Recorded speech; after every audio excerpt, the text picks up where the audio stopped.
ದೊಡ್ಡಬಳ್ಳಾಪುರ ಊರಿನ ಸತೀಶ್ ಅವರಿದ್ದಾರೆ. ಅವರು ಕೂಡ ಕೃಷಿ ಕ್ಷೇತ್ರದಲ್ಲಿ ಮಾಡಿರುವಂತ ನಿರಂತರ ಸೇವೆಯನ್ನ ಪರಿಗಣಿಸಿ ಸೆಕ್ರೆಟ್ ಟ್ರಸ್ಟ್ ವತಿಯಿಂದ ನೀಡುವಂತಹ ಭೂಮಿ 2025ನೇ ಸಾಲಿನ ಪ್ರಶಸ್ತಿಯನ್ನ ಸಂದಾಯ ಮಾಡಲಾಗಿದೆ. ಅವರ ಒಂದು ಅಭಿಪ್ರಾಯವನ್ನ ಈಗ ನಾವು ತಿಳಿದುಕೊಂಡು ಬರೋಣ. ಸರ್, ಈಗ ಸೆಕ್ರೆಟ್ ಟ್ರಸ್ಟ್ ನೀಡಿರುವಂತಹ ಪ್ರಶಸ್ತಿ ತಮಗೆ ಸಂದಾಯ ಆಗಿದೆ, ತಮಗೆ ಎಷ್ಟು ಸಂತೋಷ ಆಗಿದೆ? ಸರ್, ಈ ಸಂಸ್ಥೆ ನೀಡಿರೋ ಪ್ರಶಸ್ತಿ ನನಗೊಬ್ಬನಿಗೆಲ್ಲ ಸಂತೋಷ ಆಗಿರೋದು, ಇಡೀ ರೈತ ವರ್ಗಕ್ಕೆ ಸಂತೋಷ ಅಂತ ನಾನು ಹೇಳಲಿಕ್ಕೆ ಇಚ್ಛೆ ಪಡ್ತೀನಿ. ಕಾರಣ ಏನು ಅಂದರೆ, ಇವತ್ತು ಎಲ್ಲ ಕಡೆ ಕೃಷಿ ಅಂದರೆ ಎಲ್ಲ ದೂರ ಆಗ್ತಾ ಇದೆ. ಅಂಥದ್ರಲ್ಲಿ ಇದೊಂದು ಸಂಸ್ಥೆ ಕೃಷಿಕರನ್ನ ಗುರುತಿಸಿ ಈ ಸನ್ಮಾನ ಮತ್ತು ಈ ಸತ್ಕಾರಗಳನ್ನು ಕೊಡ್ತಿರೋದ್ರಿಂದ ಇಂದಿನ ಯುವ ಪೀಳಿಗೆ ಏನು ಕೃಷಿಯಲ್ಲಿ ತೊಡ್ಕೊಂಡ್ರೆ ಮುಂದೆ ಹೇಗೆ ಜೀವನ ಅನ್ನೋದ್ರ ಬಗ್ಗೆ ಒಂದು ಉತ್ಸಾಹ ಮೂಡ್ತದೆ. ಇವ್ರು ಮಾಡ್ತಾ ಇರೋ ಈ ಕೆಲಸ ಬಹಳ ಮೆಚ್ಚುಗೆ ತಂದಿದೆ ಮತ್ತು ನಮಗೆ ಬಹಳ ಸಂತೋಷ ಆಗಿದೆ ಅಂತ ನನ್ನ ಅಭಿಪ್ರಾಯ. ಸರ್, ಈಗ ನೀವು ದೊಡ್ಡಬಳ್ಳಾಪುರ ಜಿಲ್ಲೆಯವರು, ಅಲ್ಲಿ ಹೇಗೆ ಏನು ಕೃಷಿ ಮಾಡ್ತಾ ಇದ್ದೀರಾ? ದೊಡ್ಡಬಳ್ಳಾಪುರ ಜಿಲ್ಲೆಯಲ್ಲಿ ಸಾಕಷ್ಟು ಬರಡು ಭೂಮಿ ಇದೆ, ನೀರಿನ ಕೊರತೆ ಇದೆ.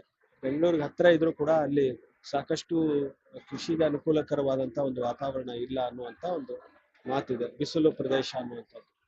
ಸರ್, ಈಗ 2004ರಿಂದ ನಮಗೆ 2012-13ವರೆಗೂ ನೀರಿನ ಬಹಳ ತೊಂದರೆ ಆಗಿತ್ತು. ಸಾಕಷ್ಟು ಕೊಳವೆ ಬಾವಿಗಳನ್ನ ಕೊರೆಸಿ ನಾವು ಅದರಲ್ಲಿ ಸಾಕಷ್ಟು ಲಾಸ್ ಆಯಿತು. ಆದರೆ ಈಗ ಕಳೆದ 14-15ರಿಂದ ಈಚೆಗೆ ಸ್ವಲ್ಪ ಮಳೆ ಚೆನ್ನಾಗಿ ಬಿದ್ದಿದ್ದರಿಂದ ಕೊಳವೆ ಬಾವಿಗಳಲ್ಲಿ ನೀರಿನ ಪ್ರಮಾಣ ಹೆಚ್ಚಿದೆ. ಇದರಿಂದ ನಾವು ಕೃಷಿ ಮಾಡಲಿಕ್ಕೆ ಅನುಕೂಲ ಆಗಿದೆ. ಇದ್ರ ಜೊತೆಗೆ ನಮಗೀಗ ಆಗ್ತಾ ಇರೋದ ಮತ್ತೊಂದು ತೊಂದರೆ ಅಂದರೆ, ಏನು ನಮ್ಮ ಗ್ರಾಮಾಂತರ ಜಿಲ್ಲೆನ ಬೆಂಗಳೂರಿಗೆ ಸೇರಿಸ್ಕೊಂಡು ಎಲ್ಲ ಭೂಮಿನ KIDBಗೆ KHBಗೆ ಒತ್ತುವರಿ ಮಾಡಿಕೊಂಡು ರೈತರನ್ನ ದಿಕ್ಕಾಪಾಲು, ಕೃಷಿ ಭೂಮಿ ಕಡಿಮೆ ಆಗ್ತಾ ಇದೆ.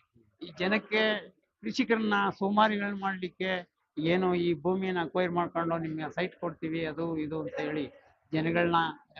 ಎಷ್ಟು ಎಕರೆ ಇದೆ ಸರ್? ನಮ್ದು ಒಂದು 12 ಎಕರೆ ಇದೆ. ನೀವು ಏನ್ ಬೆಳೀತಾ ಇದ್ದೀರಾ?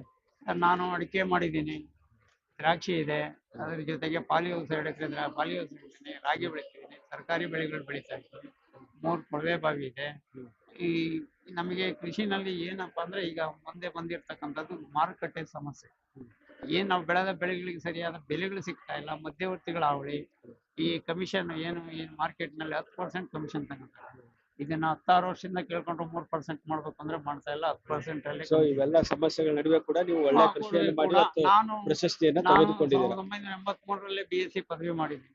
ಪದವಿ ಮಾಡಿದ್ರು ಕೂಡ ನಾನು ಕೆಲಸದ ಅಂಬಿನಿಂದ ಹೋಗದೆ ಕೃಷಿಯನ್ನೇ ನಂಬಿ, ಕೃಷಿಯಿಂದಾನೇ ನಮಗೆ ಜೀವನ ನಡೆಯುತ್ತೆ ಅನ್ನೋ ಒಂದು ಇದರಲ್ಲಿ ಕೃಷಿಯಲ್ಲಿ ನೀವು ಸಂತೋಷವಾಗಿದೆ. ಇತ್ತೀಚಿನ ದಿನಗಳಲ್ಲಿ ಏನು ನಮ್ಮ ಯುವ ಪೀಳಿಗೆ, ಈ ಮುಂದಿನ ಪೀಳಿಗೆಗೆ ಈ ಕೃಷಿ ಅಂದ್ರೆ ಬಹಳ ಬೇಸರ ತಂದಿದೆ ಅನ್ನೋ ಮಟ್ಟಕ್ಕೆ ನಡ್ಕೊಂತಾ ಇದ್ದಾರೆ. ಇದರಿಂದ ನಮಗೆ ಬೇಸರ ಆಗ್ತಾ ಇದೆ. ಅಂದ್ರೆ ಯುವ ಪೀಳಿಗೆ ಇದಕ್ಕೆ ಸ್ವಲ್ಪ ಅಳವಡಿಕೊಂಡ್ರೆ ಮುಂದಿನ ಕೆಲಸಗಳಿಗೆ ಅನುಕೂಲ ಆಗ್ತದೆ ಎಂಬುದು. Thank you sir. ನೀವು ಇಲ್ಲಿವರೆಗೂ ಬಂದು ಪ್ರಶಸ್ತಿಯನ್ನು ಸ್ವೀಕಾರ ಮಾಡಿ ನಮ್ಮ ಜೊತೆಗೆ ಮಾತಾಡಿದ್ದೀರಾ. ನಿಮ್ಗೆ ಇನ್ನಷ್ಟು ಪ್ರಶಸ್ತಿಗಳು, ಸನ್ಮಾನಗಳು ಬರಲಿ, ಕೃಷಿ ಕ್ಷೇತ್ರದಲ್ಲಿ ಒಳ್ಳೆ ಸಾಧನೆಯನ್ನ ಮಾಡಿ ಅಂತ ನಾವು ಹಾರೈಸ್ತೀವಿ. Thank you. ದೊಡ್ಡ